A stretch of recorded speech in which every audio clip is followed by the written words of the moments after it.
द्वितीय वर्ष कला मराठी विषयाच्या विशेषतर पेपर 2 या पेपरचे बहुपर्यायी प्रश्न आज आपण इथे पाहणार आहोत. द्वितीय वर्ष कला मराठी विषयाचा विशेषतर पेपर 2 द्वितीय सत्रातील विषयाचे नाव आहे साहित्य समीक्षा.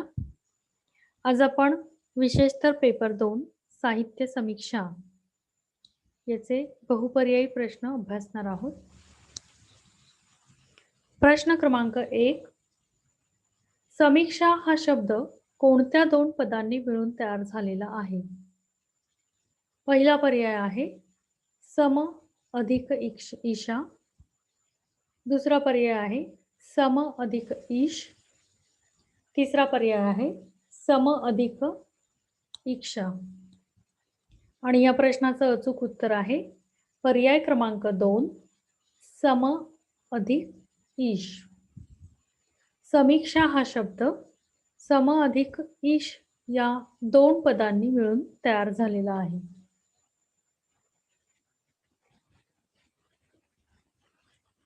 प्रश्न क्रमांक 2. ईक्ष या शब्दाचा अर्थ काय होतो? पहिला पर्याय आहे बघणे. दुसरा पर्याय आहे न्याहाळणे आणि तिसरा पर्याय आहे पाहणे. आणि या प्रश्नाचं अचूक उत्तर आहे पर्याय क्रमांक 3 पाहणे. ईक्ष या शब्दाचा अर्थ पाहणे असा होतो. प्रश्न क्रमांक 3. समीक्षेला पूर्वी कोणता शब्द वापरला जात होता? पर्याय क्रमांक 1 टिप्पणी. पर्याय क्रमांक 2 मूल्यमापन. पर्याय क्रमांक 3 टीका. आणि या प्रश्नाचं अचूक उत्तर आहे पर्याय क्रमांक 3 टीका. समीक्षेला पूर्वी टीका हा शब्द वापरला जात होता.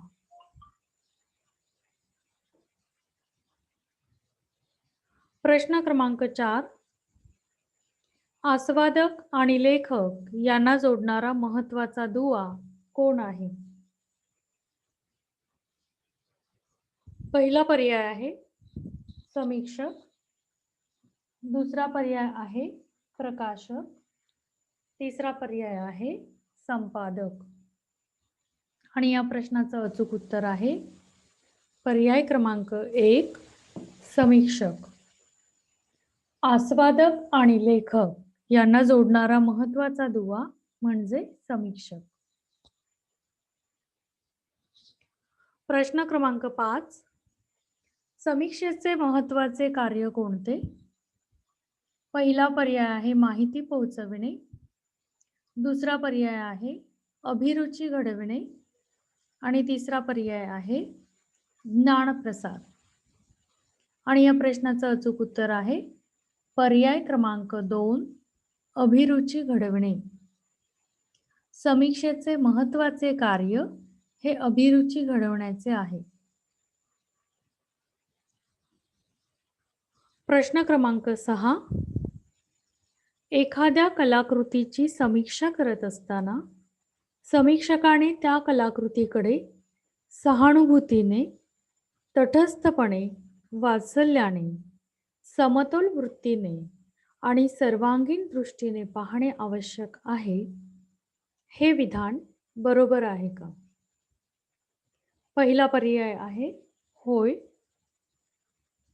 दुसरा पर्याय आहे नाही. तिसरा पर्याय आहे माहित नाही. आणि या प्रश्नाचं अचूक उत्तर आहे पर्याय क्रमांक 1 होय. एखाद्या कलाकृतीची समीक्षा करत असताना समीक्षकाने त्या कलाकृतीकडे सहानुभूतीने, तटस्थपणे, वात्सल्याने, समतोल वृत्तीने आणि सर्वांगीण दृष्टीने पाहणे आवश्यक आहे. हे विधान बरोबर आहे.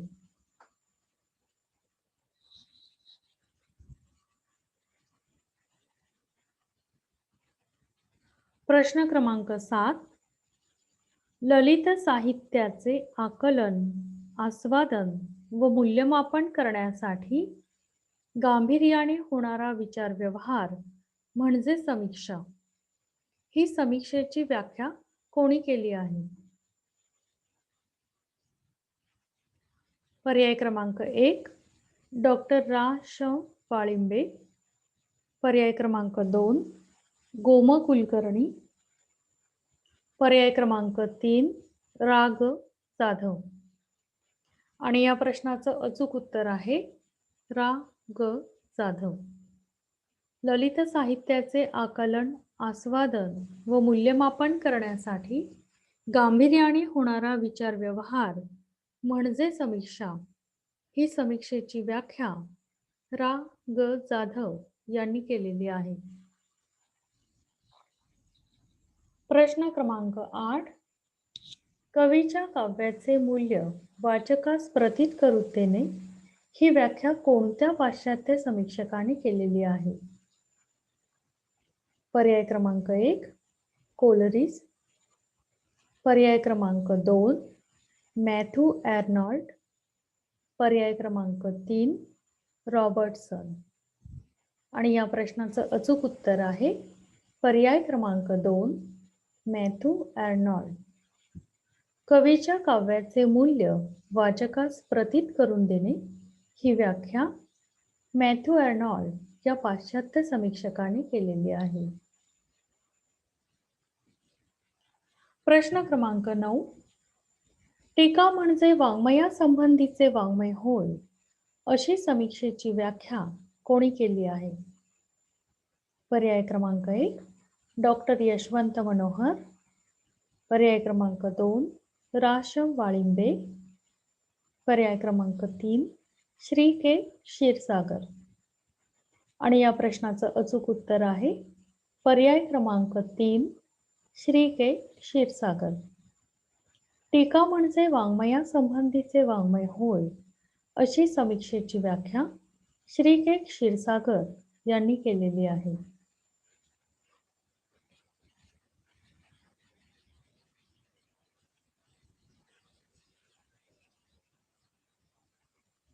प्रश्न क्रमांक 10 विचार करण्याच्या शास्त्रीय पद्धतीला अनुसरून काही निश्चित तत्वांच्या आधाराने वाङ्मयाचे विवेकपूर्ण विश्लेषण करण्याची जी शक्ती तिला टीका म्हणतात अशी समीक्षेची व्याख्या कोणी केली आहे? पर्याय क्रमांक 1 डॉक्टर यशवंत मनोहर. पर्याय क्रमांक 2 डॉक्टर रा. श. वाळिंबे. पर्याय क्रमांक 3 श्री के. क्षीरसागर. आणि या प्रश्नाचं अचूक उत्तर आहे पर्याय क्रमांक 2 डॉक्टर रा. श. वाळिंबे. विचार करण्याच्या शास्त्रीय पद्धतीला अनुसरून काही निश्चित तत्वांच्या आधाराने वाङ्मयाचे विवेकपूर्ण विश्लेषण करण्याची जी शक्ती तिला टीका म्हणतात अशी समीक्षेची व्याख्या डॉक्टर रा. श. वाळिंबे यांनी केलेली आहे.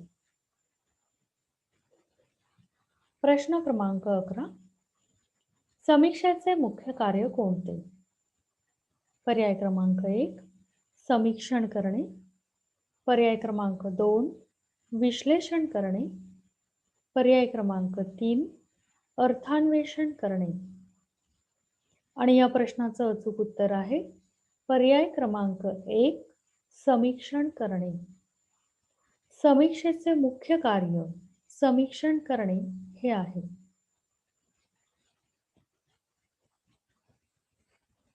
प्रश्न क्रमांक 12 टीका म्हणजे उत्कृष्ट गणला गेलेल्या वाङ्मयाचे उत्कृष्टत्व कशात आहे हे शोधून काढणे, त्या आधारे कलाकृतीविषयीचा निर्णय व अभिप्राय देणे हे विधान बरोबर आहे का? पर्याय क्रमांक 1 होय. पर्याय क्रमांक 2 नाही. पर्याय क्रमांक 3 माहित नाही. आणि या प्रश्नाचं अचूक उत्तर आहे पर्याय क्रमांक 1 होय.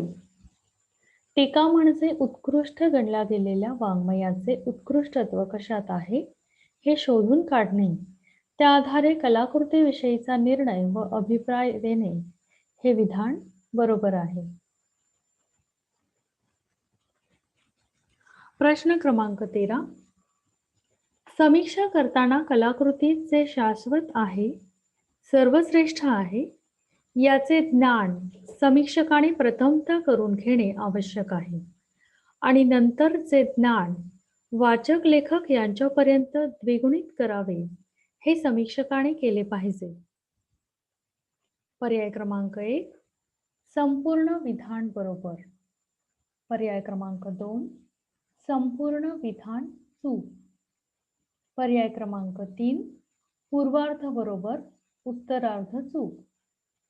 आणि या प्रश्नाचं अचूक उत्तर आहे पर्याय क्रमांक 1 संपूर्ण विधान बरोबर. समीक्षा करताना कलाकृती जे शाश्वत आहे, सर्वश्रेष्ठ आहे, याचे ज्ञान समीक्षकाने प्रथमतः करून घेणे आवश्यक आहे आणि नंतरचे ज्ञान वाचक लेखक यांच्यापर्यंत द्विगुणित करावे हे समीक्षकाने केले पाहिजे हे संपूर्ण विधान बरोबर आहे. प्रश्न क्रमांक 14. कलाकृतीविषयी कुतूहल निर्माण करून देणे हे कार्य कोणाचे आहे? पहिला पर्याय आहे लेखक, दुसरा पर्याय आहे समीक्षक आणि तिसरा पर्याय आहे प्रकाशक. आणि या प्रश्नाचं अचूक उत्तर आहे पर्याय क्रमांक 2 समीक्षक. कलाकृतीविषयी कुतूहल निर्माण करून देणे हे कार्य समीक्षकाचे आहे. प्रश्न क्रमांक 15. समीक्षा करत असताना विश्लेषणात कोणत्या 2 घटकांना महत्त्वाचे स्थान असते? पर्याय क्रमांक 1 आशय व भाषाशैली. पर्याय क्रमांक 2 विषय व वातावरण निर्मिती. पर्याय क्रमांक 3 कलाकृतीचा आशय व अभिव्यक्ती. आणि या प्रश्नाचं अचूक उत्तर आहे पर्याय क्रमांक 3 कलाकृतीचा आशय व अभिव्यक्ती. समीक्षा करत असताना विश्लेषणात कलाकृतीचा आशय व अभिव्यक्ती या 2 घटकांना महत्त्वाचे स्थान असते.